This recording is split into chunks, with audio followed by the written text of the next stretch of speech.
Coming up on Mountain News this morning, Andrew Buster was sentenced to jail yesterday for the murder of 3-year-old Lillian Grace Reck. And the water plant in Everts is struggling to meet demands and have a ready supply for everyone. Dedicated to Eastern and Southern Kentucky, this is WYMT Mountain News This Morning. Good morning, I'm Olivia Calfee. We are coming up on 5 a.m. on September 15th. Now let's check in with Chief Forecaster Brandon Robinson for a look at your forecast this morning.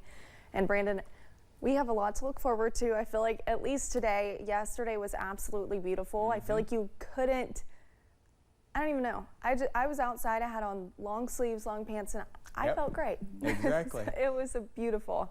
And I feel like we can expect the same thing again today. We're going to hit the repeat button one more time, but after that, we're going to have to change it up a little bit, shuffle as we head into the weekend because we're going to see some of those rain chances. Let's take a look at current conditions this morning across our region, and you see a little patchy fog out there, but not too bad in most areas. A little bit down into the WYMT area here in Hazard. I didn't have a whole lot of my way in this morning. There was a little bit over at Jenkins there, you see. Pikeville maybe, but everybody else looking fairly calm this morning.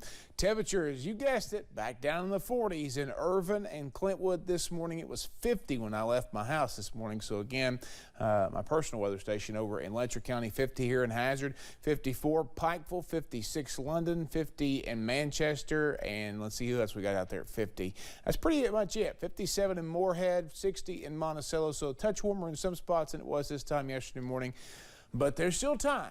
Now, this is the first time we've had to use this graphic this year, but the coffee meter, you might need a little extra this morning as you head out the door, kind of get you started on this Friday out the door forecast. Again, it's going to be a carbon copy of yesterday. 1 degree warmer, though, 78 for a daytime high. Enjoy it. Changes are coming. Olivia? Brandon, thank you. Yesterday, a Fayette County Circuit Court judge sentenced Andrew Buster for the murder of 3-year-old Lillian Grace Reck. The Fayette County Circuit Judge sentenced Buster to 40 years in prison. Prosecutors were originally seeking the death penalty, but Buster was found to have a mental disability, which prevented him from being eligible for the death penalty by state law. Lillian's parents spoke during the hearing.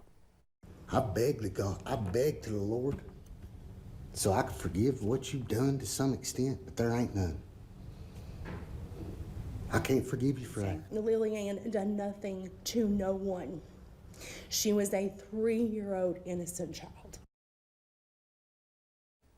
The prosecution says Buster will be eligible for parole after serving at least 20 years behind bars. A teacher and assistant coach at Belfry High School in Pike County has resigned, and the district superintendent says that teacher, Nathan Coleman, is being investigated. Superintendent Reed Atkins released a statement yesterday saying in part, quote, Pike County Schools is aware of the allegations of impropriety against a district employee.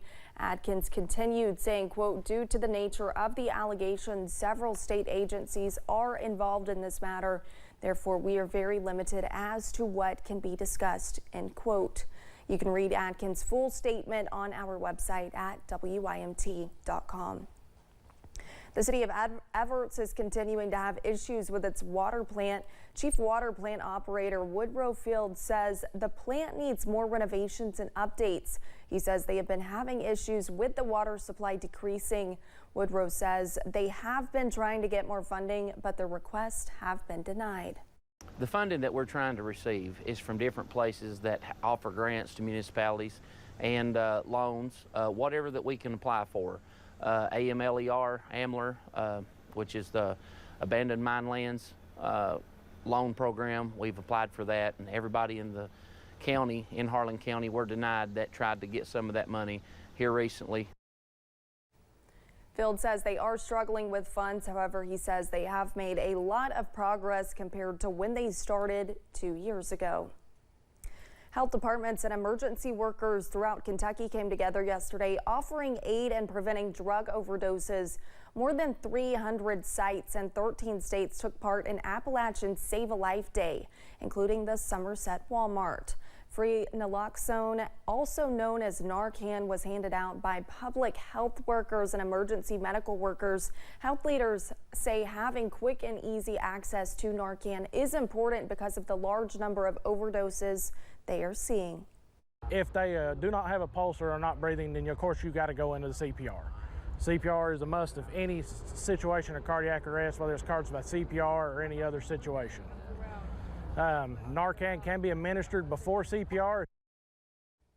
Health leaders say having quick, easy access to Narcan is essential because of the large number of overdoses they are seeing. The Kentucky Department of Education named the state's new interim commissioner yesterday. Robin Fields Kinney was named to the position. She's the State Department of Education's associate commissioner. She will take over for Commissioner Jason Glass, who will leave his job September 29th. He will be an associate vice president at Western Michigan University. Big Blue Madness is less than 1 month away. This year's tickets will be distributed exclusively online at Ticketmaster. That starts at 8 p.m. on September 29th. Because of ongoing renovations at Memorial Coliseum, there will be no in-person ticket distributions this year. Big Blue Madness is set for October 13th. Thanks for getting your day started with us here on Mountain News this morning.